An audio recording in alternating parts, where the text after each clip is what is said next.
พี่น้องสบายดีมาบัดนี้คนฉลาดมาคอมเมนต์สั่งเมลมาไหมโอ้ยตายพี่น้องหนึ่งสิเบ้าเรื่องไปแจ้งความมือนี่เด้อการไปแจ้งความไม่ใช่ว่ากูไปแจ้งความจะตามจับคนที่ทำผิดนะเพราะว่าการที่เราไปแจ้งเราไม่รู้จักว่ามันชื่ออะไรนามสกุลอะไรมันเป็นเพจในจังหวัดนี้ก็จริงแต่มันเป็นเพจ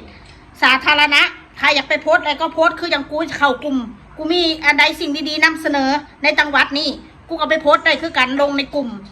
เข้าใจนะ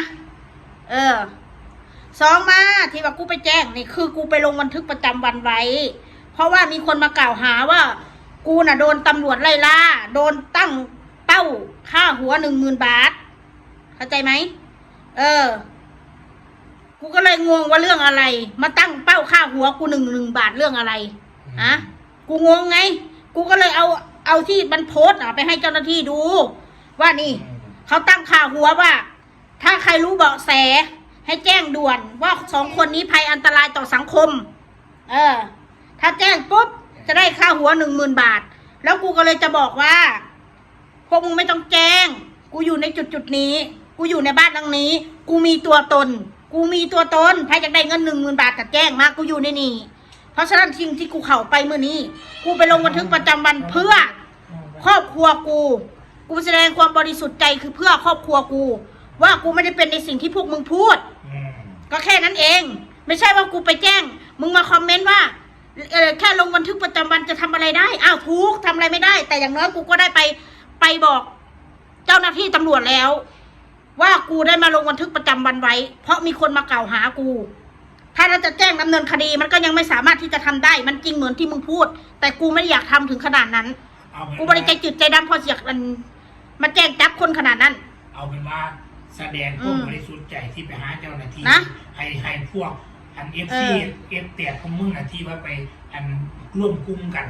ให้รู้ว่ามันบริเป็นอย่างที่พวกมึงพูดนะเวลากูไปทำคลิปที่ไหนกูบอกว่ากูอยู่บ้านไม่ได้กูหนีหัวซนว่าหนึ่งกูหนีกูจะไประยองว่ากูหนีหมายหนีนั่นหนีนี่สิ่งที่กูไปวันนี้นะกูไปแสดงความบริสุทธิ์ใจว่าถ้าเกิดว่ามีคนที่ไม่หวังดีจริงๆโทรเข้าไปในสถานีตำรวจหรือว่าโทรไปที่สถานีต่างๆราชการต่างๆหรือว่าเขาเรียกอะไรล่ะหน่วยงานต่างๆมาพูดว่าเนี่ยเจ้าหน้าที่มี2 ผัวเมียคนนี้ที่อยู่มุกดาหารนะไปช่อโกงคนไปทั่วยืมเงินคนไปทั่วหลายล้านใช่ครับใครรู้เบาะแสให้แจ้งด่วนจะให้ค่าหัว10,000 บาทเพราะ2 คนนี้เป็นภัยอันตรายต่อสังคมกูก็เลยเข้าไปแจ้งว่านี่มันเป็นอย่างนี้นะมันเป็นอย่างนี้นะคนก็เลยถามว่า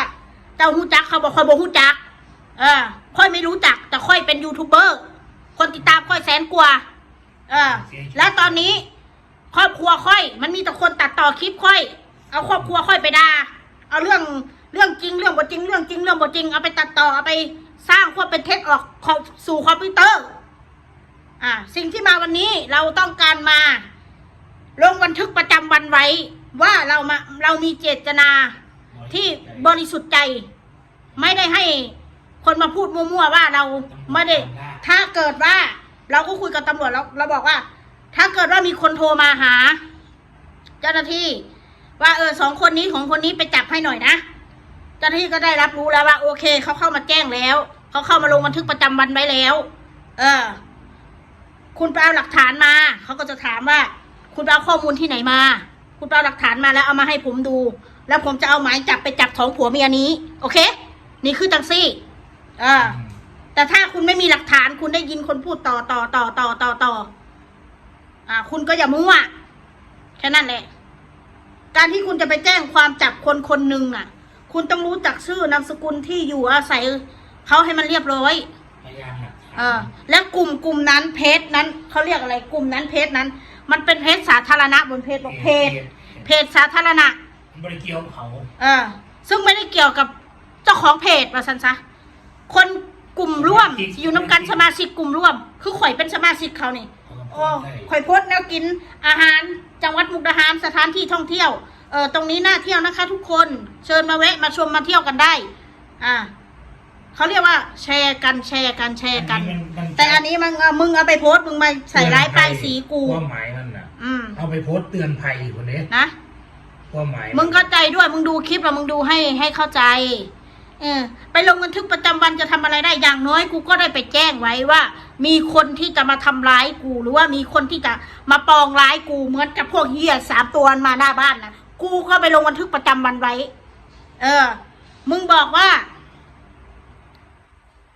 คนที่เอาไปโพสต์เป็นคนลาวถ้ามึงเก่งทำไมมึงไม่กลับไปจัดการ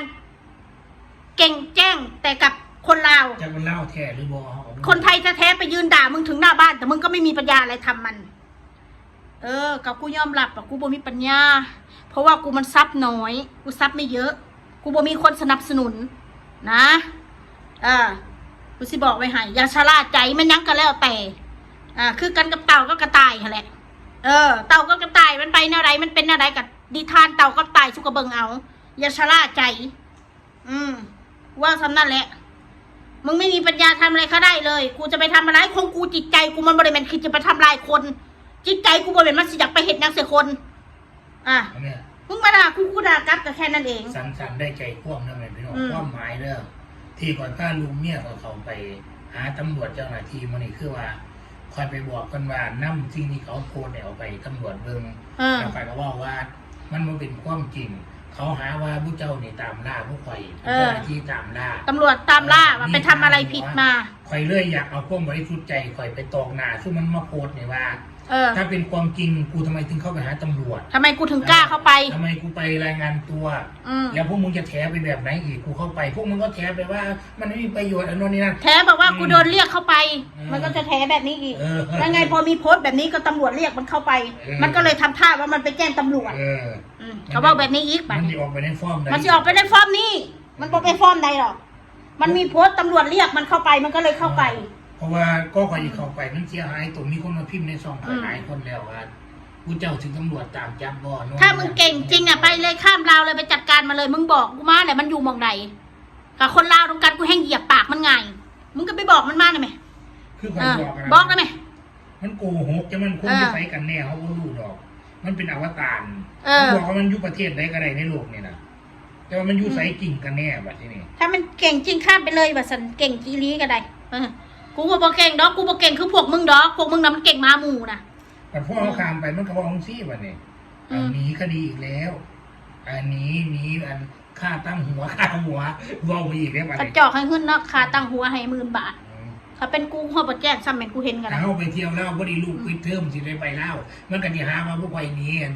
อันนี้อีกแล้ววันนี้มันใส่ได้พี่น้องไงนี่แหละคือความเจตนาที่ไปหาตำรวจกับเพราะว่าแสดงความบริสุทธิ์ใจว่ามันคือยังสู้ออกมาเพราะว่า FC หลายๆคนเขาก็สงสัยว่าถ้าไม่ใช่เรื่องจริงทำไมเขาเอาไปโพสต์ก็คือสิบอกไว้ให้เลยอีผู้โพสต์นั่นแหละคืออีผู้มันพิมพ์มาด่าข่อยใน Facebook มันท่าข่อยไปตบไปตีมันไปเตะด่าไม่มอนด่านางอ้นมันด่าเบิดมันนัดไปตบมองหันตบมองนี่อีเหี้ยนี่แหละมันบอกว่าสิส่งกระเป๋าให้แม่มอนนู่นนี่นั่นนี่แหละสิบอกไว้ให้ซะมาลาแล้วงั้นแบบนั้นแบบนี้แบบนั้นมันรู้เบิดโทรไปมันบรับมันมีแต่เซตมาเข้าใจบอก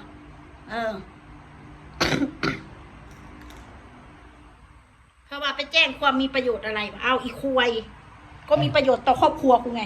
อย่างน้อยกูก็ได้ลงบันทึกประจำวันไว้มีประโยชน์ตรงความบริสุทธิ์ใจไงจะได้จะได้เอาไปให้ FC ดูว่าถ้าบอกเพชรสาวมนเขาผิดจริงเขาจะไปแกล้งความทำไมล่ะแล้วที่ว่าตำรวจตามหามันก็ไม่ใช่เรื่องจริงเลยสิเพื่อตอกหนาสู้ให้สู้ชีเดาสู้โพสใจลายคนให้แล้วกูจะไปแจ้งไว้ลวงหนาก่อนเนี่ยกูจะบอกไว้ให้กับพวกที่มันบอกว่ามันสิมันดัดกูมาตบตีกูมือนั่นนะวันที่เท่านั้นนะเดี๋ยวกูจะไปแจ้งลงบันทึกประจำวันไปอีกแล้วใครก็บอกกันแล้วเมื่อกี้เนี่ยว่าถ้าเกิดผมไปลาวผมทำ YouTube มันต้องไปหาถ่ายคลิปถ้าไปลาวไปอะไรก็หาว่าผมไปเอายาเสพติดมาขายเด้อเจ้าหน้าที่ก็บอกกันแล้วอันนี้นะมันมีเบียกมีงานสรรหาพอไปแจ้งแล้วก็สรรหามาเว้าแบบนี้แท้ไปทุกทีก็เดียวแท้ไปเรื่อยดังหน่อยกูก็แสดงความบริสุทธิ์ใจแหละว่ากูบรินี้ตำรวจคือพวกมึงเว้านะมามีสิทธิ์มาตัดสินกูไปโพสเพจนั่นเพจนี่ยังบ่ซักแก่ใจอยู่บอกกูเป็นคู่มือนี่ ชีวิตกูเป็นทุกมือนี่ชูยังบ่ซักแก่ใจอยู่บ่ฮะถ้าเกิดกูตายไปหนังสู้จะเอาทำมาหาแดกจะเอาคลิปมาใส่มาหาแดกปากขึ้นว่ากูนี่สะทุนกูกับผัวกูนี่บอกพวกมึงเลิกลูกเรียกลูกกูจังสั้นจังสิ่งบ่สะทุนละอีนามาหีหมอยเอ้ย